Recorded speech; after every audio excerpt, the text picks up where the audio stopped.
Phase 1 of Singapore's COVID-19 vaccine trial is underway, injecting volunteers with a single dose of the vaccine.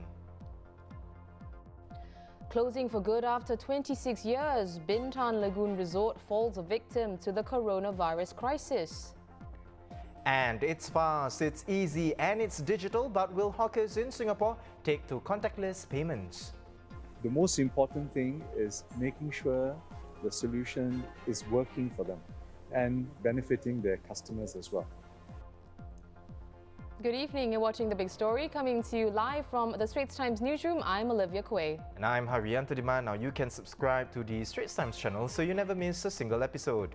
42 new COVID-19 cases were confirmed today. They include one community case, a Singaporean, but 11 imported cases who had been placed on stay-home notices upon their arrival. The majority of today's count are work permit holders currently under quarantine. Singapore now has close to 55,400 cases in total, with more details released later tonight. Now, at least 5.7 billion doses of COVID-19 vaccines have been pre-ordered worldwide as countries race to develop one that is safe and effective. On Tuesday, Russia declared itself the first country to approve a coronavirus vaccine, but scientists around the world are skeptical. For one, Russia has yet to conduct large-scale testing, even though President Vladimir Putin said the vaccine forms strong immunity and has passed all the needed checks. Health experts say the only way to prove if a vaccine is safe and really works is through what's called a Phase 3 trial, which involves tens of thousands of volunteers and can take months. Globally, more than half a dozen advanced trials are taking place right now, and results could be known by the end of the year. Now, here in Singapore, the first batch of volunteers has been dosed with a vaccine being developed by Duke-NUS Medical School and US company Arcturus Therapeutics. The first phase of the trial involved around 100 adults between 21 and 55 years old. Each person was injected with a single shot of the vaccine named Covid-19. The trial is being administered by the SingHealth Investigational Medicine Unit and is expected to continue until October. We're now joined by the Deputy Clinical and Scientific Director at the SingHealth Unit, Associate Professor Jenny Lo. Prof, welcome. Now, Prof, what criteria do you look out for when selecting these volunteers for the COVID-19 vaccine trial? Yeah, so for vaccine trials, in general, we recruit fairly healthy individuals. But if certain individuals have medical issues present, then we will make an evaluation to make sure that these medical issues are well controlled, for example, with medication, before we proceed with further screening tests that are required by the trial. For this particular COVID-19 vaccine trial, again, we are recruiting fairly healthy people. And the individuals we are looking for need to be between the age of 21 and 80 years of age. And they must not have previously contracted COVID-19. If they meet these basic criteria, we will then invite them to come to SingHealth Investigational Medicine Unit for consent taking. And after they have signed the consent, we will then proceed to do further screening tests on these individuals. And if they pass all the tests, then they will be enrolled into the clinical trial. Right. Well, Prof, let's go into the actual Covid-19 vaccine. How is it intended to work? Yep, so this vaccine is intended to produce long-lasting immunity after injection by training our immune system to make antibodies and T cells against the virus that causes COVID-19. And we are hoping that one-dose injection will offer protection in the long run. Prof, now that the first step has been made, so what's next? Could you take us through the timeline involved? Sure. So we started vaccinating the first batch of volunteers just a couple of days ago. And so the first phase of the early stage of the trial is expected to complete by end of October 2020. If the results are promising, then we will move on to a larger phase trial, which will begin before the end of 2020. Now, in the larger clinical trial, what we typically call the phase 3 stage of the trial. The main intention is to study the efficacy of the vaccine, meaning that we want to see whether the vaccine will actually reduce the occurrence of COVID-19 in those individuals that have been vaccinated using this particular vaccine that we are testing. And because phase 3 trial usually will need to recruit thousands of participants, then it is likely that this trial will also be conducted across more than one country, just so that we will have a better chance of studying the occurrence of these events that we want to observe. Right. Well, Prof, if everything goes according to plan and the trial phases yield successful results, how early then could we see this vaccine be made available for the masses? So optimistically, we are hoping that if this vaccine is going to be effective, they will be made available for the public by the second half of 2021. Well, thank you so much, Prof, and definitely all the best. And thank you for taking time to speak with us. We've been speaking to Associate Professor Jenny Lo, Deputy Clinical and Scientific Director at the SingHealth Investigational Medicine Unit.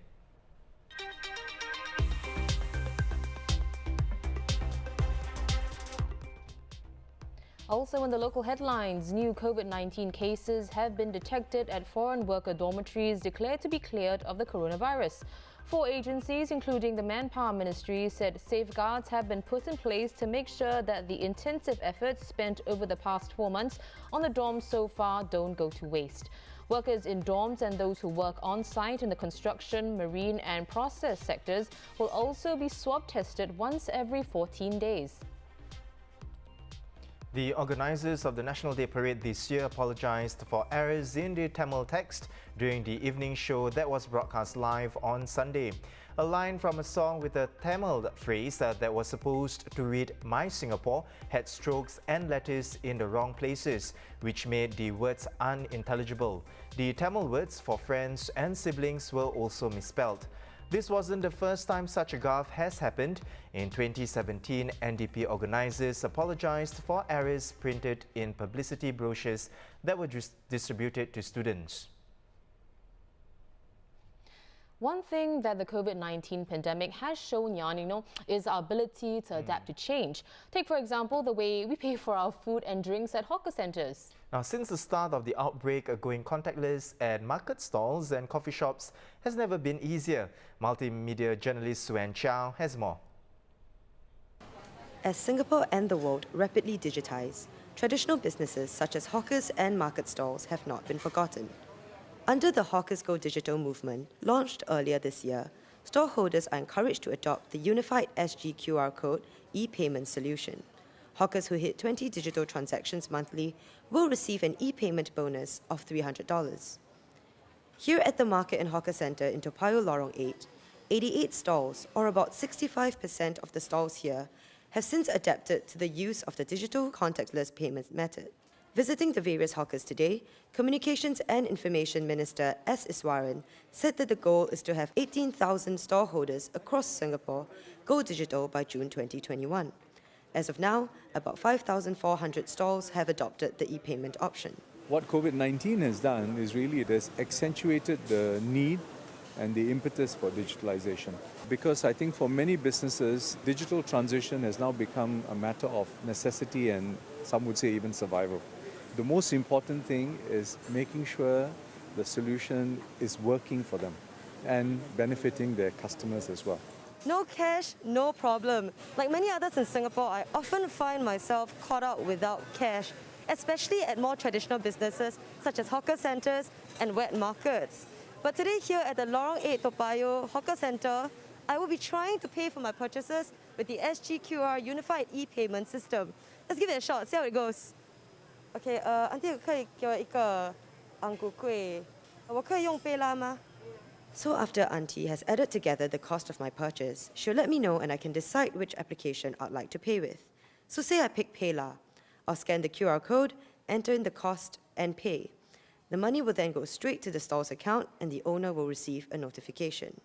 Look at how quick and easy that was. I sent in the money and immediately you can see direct feedback on the device that Auntie has in her machine. Took me less than 5 seconds, faster than taking out my wallet. This one is easy to do the business because my hand is most of the time is oily. So they pay by Grab Pay. Feel easy for me because I don't want to carry the cash and then take out, put back the cash. Easy for them and easy for me also. 会比较快，而且不用找钱啦。我用 Next 有拿到那个300块 bonus， 很好用，很开心，可以继续5个月都拿到。While storekeepers are finding e-payments useful and have seen some take-up amongst customers, it remains to be seen if customers, especially those of the older generation, will leave their wallets in their pockets and reach for their phones instead.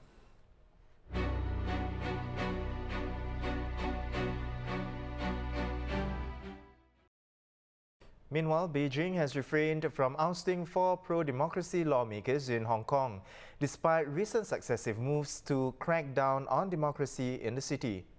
The decision by the National People's Congress Standing Committee means that the 4 are likely to retain their seats in Hong Kong's legislature for the rest of an extended term, even though they've been barred from seeking re-election. The Straits Times' Hong Kong correspondent Claire Huang joins us. Many expected Beijing to rule that the 4 pro-democracy lawmakers had to go, a decision that would have been in line with the mainland government's plan to sideline Hong Kong's pro-democracy camp. But Claire, why didn't Beijing push them out, instead allowing them to serve for the rest of an extended term? So, Ali, there are no details as to why Beijing made this decision to allow the 4 to remain for another year, but I will point out that the extension was made on the recommendation of Chief Executive Carrie Lam, who proposed that the 4 continue for another year, right? So as not to do too much changes for that matter to the LegCo or the Legislative Council. Now, of course, on a macro view, some analysts believe that this may have to do with the fact that, Beijing or Hong Kong, they do not want to do anything more to result in wider U.S. sanctions. Remember, U.S. sanctions were recently imposed on 11 of the top Hong Kong and mainland officials, including Carrie Lam, for their role in pushing out the national security law, which the U.S. side is saying, infringes on Hong Kong's autonomy. So to set the context, though, the 4 lawmakers were banned from running in the now postponed polls for the LegCo. And, given the turn of events, the LegCo President Andrew Leong has urged lawmakers to ensure that they carry out their duties properly in a statement he put out yesterday. But the 22 pan-democratic members of LegCo said in a separate statement that they were considering whether or not to participate in this extended LegCo session. And they said that they would gauge public opinion first. They are of the view that the Standing Committee's decision was a clear violation of the Basic Law, basically the decision to extend LegCo by another year. And they stated that the LegCo term is 4 years, in the Basic Law. So they slammed the Hong Kong government for asking Beijing to make a ruling. Right. Claire, moving on to the arrest of Apple Daily owner Jimmy Lai. He was released on bail yesterday. What's the latest there? Is the situation about to worsen between Apple Daily and the government? Well, Lai did a tour of the Apple Daily newsroom this morning. He was released late night yesterday, right, after 40 hours in custody. So as he did his tour in the newsroom this morning, he was cheered on by staff and he urged them to fight on because he said that they have the support of the Hong Kong people and they cannot let the Hong Kong people down. Now, he also had some humor left in him because he said that he's lucky he wasn't sent to the mainland. Now, China has jurisdiction over matters or cases related to the security, national security, basically. So there are 2 things people were watching out for. One was whether the accused person would be sent to the mainland for trial. and the other is whether they can go on bail. Now, so far, it seems that, the cases will be tried in Hong Kong by Hong Kong courts, but we are still in the early days of a very long process. Thanks very much for coming on the show. That was Claire Huang, Hong Kong correspondent for the Straits Times. For more global headlines, let's now go to Dylan Ang. Thanks guys, let's start with coronavirus news. Australia's Victoria state recorded its deadliest day of the pandemic today, with 21 fatalities confirmed. This comes as Victoria also experienced the biggest daily rise in infections in 3 days. There were 410 new cases in the past 24 hours, denting hopes that a second wave gripping the state may be stabilizing. New Zealanders scrambled to stock up on essentials as Auckland prepared to go into lockdown again. This following the confirmation of 4 new cases, ending the country's virus-free period of 102 days. In response, Prime Minister Jacinda Ardern ordered Auckland to move to alert level 3 restrictions today, with the rest of the country to level 2. She also announced that the dissolution of Parliament has been deferred until Monday, the first step towards holding the general election scheduled for September 19th. Meanwhile, Facebook said that it's removed 7 million posts in the second quarter of 2020 for sharing false information about the coronavirus, including content that promoted fake preventive measures and exaggerated cures. It also removed 22.5 million posts containing hate speech and another 8.7 million ones connected to extremist organizations. US Democratic presidential candidate Joe Biden picked US Senator Kamala Harris as his running mate in the upcoming election. If the pair beats Donald Trump and Mike Pence, Ms. Harris will become the US's first female and first black vice president. As the daughter of an Indian mother and a Jamaican father, the 55-year-old is also the first Asian American on a major presidential ticket. In entertainment news, according to Forbes, Dwayne "The Rock" Johnson is the highest paid male actor for a second year in a row. The former wrestler reportedly earned $87.5 million in 1 year between June 1st, 2019 and June 1st, 2020. Ryan Reynolds and Mark Wahlberg came in second and third respectively. The highest paid female actors for the same period have yet to be announced. Last year, Scarlett Johansson topped the list with an income of $56 million, less than that of last year's 7th place male actor. And those are the headlines around the world. It's back to you guys in the studio. Well, thank you so much, Dylan. Now, the COVID-19 pandemic has claimed yet another victim. The popular getaway Bintan Lagoon Resort is bidding visitors a final goodbye after operating for 26 years. Declining visitor numbers and tourism receipts were behind the demise of the 450-room 5-star resort. According to a report filed with the Bintan Regency Manpower Office, 500 resort employees have been laid off, and there are no plans to rehire or redeploy these workers. About 10 other resorts and hotels in Bintan's Lagoy area remain in operation, serving domestic tourists. Singaporeans make up more than 50% of visitors to the islands of Bintan and Batam, followed by Malaysians and Chinese tourists. Correspondent Zaihan Muhammad Yusof spoke to Mr. Buralimar, the head of the Bintan Tourism Office, about this, and Zaihan joins us now. What did Mr. Buralimar say about the resort closing, Zaihan? Well, he confirmed with me this morning that yes, indeed, 500 workers from Bintan Lagoon Resort had been laid off, and there is some help that will be going their way. But the bigger news that he shared with us was that as many as 14,000 workers in Bintan's tourism industry have been affected by the after effects of the COVID-19 pandemic. So what we're seeing is the drop in tourism visitors, tourism numbers and receipts has caused, trouble at the bottom end for those working in the tourism industry in Bintan.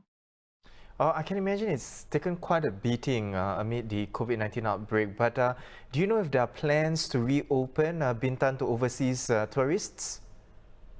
For now, Mr. Buralimar has shared that they are working closely with the government agencies, not only in Bintan, but government to government, meaning Singapore authorities with the Indonesian authorities. Technically, he says that tourism can still continue in Bintan because the areas where visitors come by, the Bandar Bintan Telani ferry terminal, that is isolated, that is away from the general population.